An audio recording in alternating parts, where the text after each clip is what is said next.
The story of how mother-in-law brought a helper to my home with my husband to destroy our family. Marriage is supposed to be a union built on love, trust, and mutual respect. Or at least that's what I had always believed. But when I married Paul, I hadn't bargained for the third person in our relationship, my mother-in-law, Ruth. From the moment we moved into the family apartment after the wedding, it was clear that I wasn't just marrying Paul, I was marrying his mother's overbearing opinions, her constant criticisms, and her ever-watchful eye on every move I made. At first, I thought I could handle it. Every family has its quirks, right? Maybe she just needed time to warm up to me. After all, we were sharing the same space, and that's never easy. I tried to brush off her barbs. "You can't cook. You're feeding my son poison. The house is always filthy. How can you live like this? You're spoiling your daughter by allowing her to do whatever she wants. What kind of person will she grow into?" I would take a deep breath, force a smile, and try to remind myself that it was just her way of showing she cared. Or at least, that's what I told myself when Paul wasn't willing to step in. When I finally gathered the courage to speak to Paul about her constant criticisms, he brushed me off. "You're imagining things," he'd say with a dismissive wave. "My mum just has strong opinions, but she wants what's best for us. Don't take it to heart." But then things escalated, and it all started with Emily. One fine Tuesday, while I was in the kitchen attempting to make dinner, Ruth came waltzing in, dragging along a woman I had never seen before. A young, sprightly thing, Emily had a wide, toothy grin plastered across her face as she waved at me awkwardly. "Here, Tina, meet Emily," my mother-in-law announced. "She's going to help clean the apartment." I looked from her to Emily and back again. "Excuse me," I stammered. "Why do we need help cleaning? I think I've been managing just fine." Ruth didn't miss a beat. "Well, you might think you're doing fine," she said, stressing the word think, as if I had no idea what the word meant. "But look around. The dust is practically suffocating my son and granddaughter. And besides, you always say you're too busy with work. Emily will clean the house 3 times a week for a reasonable price, much cheaper than any cleaning service." I stood there, dumbfounded. This was my home, yet Ruth had gone behind my back to hire a housekeeper without even consulting me. Worse, it became clear that she and Emily had already agreed on everything. I wasn't even part of the conversation. "And Paul?" I asked, knowing full well what the answer would be. "Paul won't mind," Ruth replied confidently. "As I said, my son will benefit from a cleaner home. As my mother used to say, what the mother decides, so shall it be." Emily beamed at me, clearly unaware of the tension building in the room. "Shall I get started today, Tina?" I didn't want to argue in front of this stranger, so I simply nodded and left for work, seething inside. When I returned later that evening, I asked Paul how he felt about the whole situation. "Oh, it's great," he replied with enthusiasm. "You'll have more time to relax now. I think it's one of Mum's better ideas." Of course, he would say that.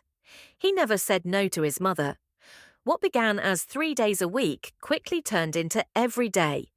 Emily wasn't just cleaning, she was cooking, on my stove. And it wasn't long before Paul was raving about her cooking. Homemade pies, pastries, and elaborate dishes that I, apparently, didn't have the time or skill to make.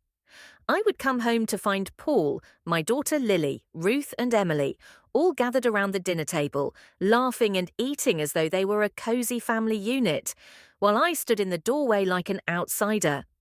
One evening, I came home from work and saw Emily perched next to Paul on the couch, almost sitting on his lap.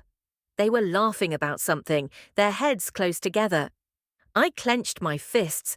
It was the final straw. That night, after Lily had gone to bed, I confronted Paul. "This has to stop," I said, trying to keep my voice calm but firm. "Emily has practically moved in. She's overstepping boundaries, and I feel like she's trying to take my place in this family. It's either her or me and Lily. You choose." Paul looked at me like I had just declared the earth was flat. "Tina, you're being ridiculous. You're just jealous. Emily's only here to help, and she's good at it. I love you, not her." But it doesn't feel that way, I shot back. She's everywhere. Cooking, cleaning, playing happy family with you and your mother. I can't take it anymore. You're overreacting, Paul replied, his voice soothing, as if he was calming a child. Mum likes her, she helps around the house, and you're just looking for something to be upset about. I stormed out of the room, but deep down, I knew something wasn't right. My instincts were screaming at me, telling me that this wasn't just about cleaning and cooking. As time went on, I became more suspicious. My mother-in-law and Emily seemed way too close for comfort. There was something in the way they whispered together, the way Ruth glared at me as if I were a nuisance in my own home. And then it happened. One morning, I pretended to leave for work, only to quietly slip back into the apartment. I had a gut feeling that today I might find some answers. I tiptoed down the hallway to Ruth's room and pressed my ear to the door.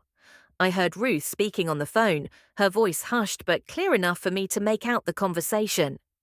"Don't worry, dear. Everything is going according to plan," she was saying. "Emily is doing a fantastic job. Paul is getting more comfortable with her every day. Soon, Tina will be out of the picture, and my son can finally be with someone who knows how to take care of him properly. Oh, the granddaughter. Lily will adjust, and we'll have new grandchildren to take care of soon enough." I stood frozen in place. My heart raced as the truth hit me like a freight train. Ruth had been orchestrating this all along. She had planned to push me out and replace me with Emily. I felt a surge of anger so intense that I flung the door open. "Ruth!" I shouted, startling her out of her phone call. I heard everything. Her face went pale, but she quickly composed herself. "Tina, you've misunderstood. Misunderstood," I scoffed.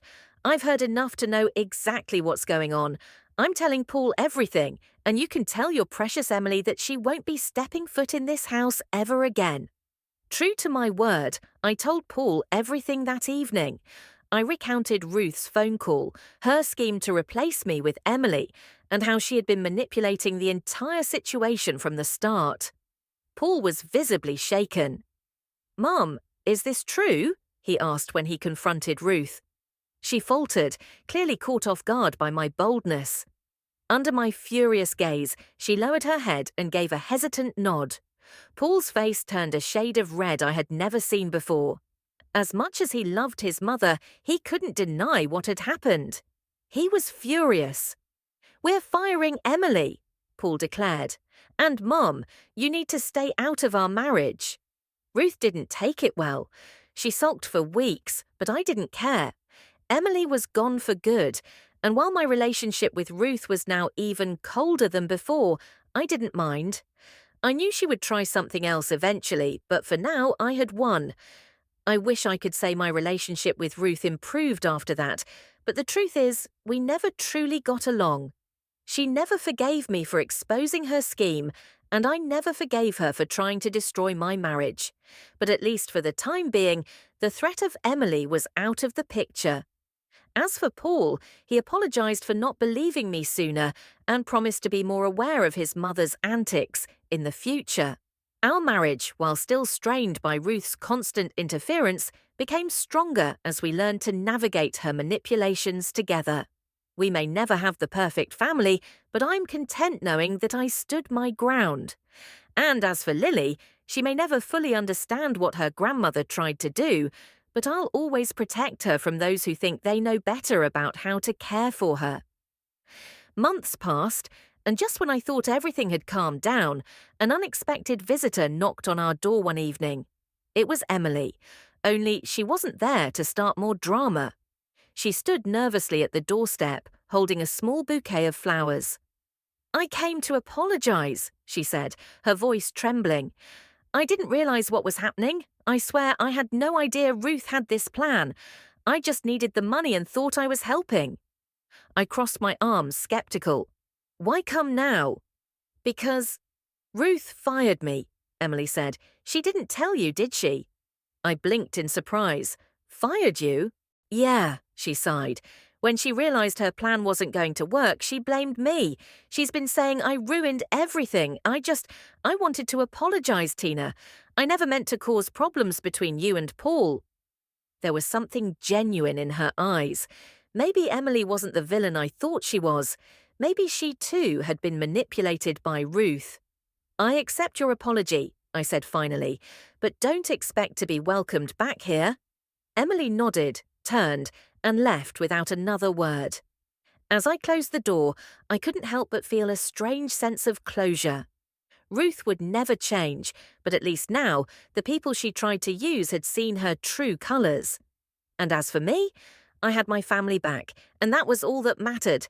I hope you liked the changes. Let me know if you'd like to adjust anything further or add more twists.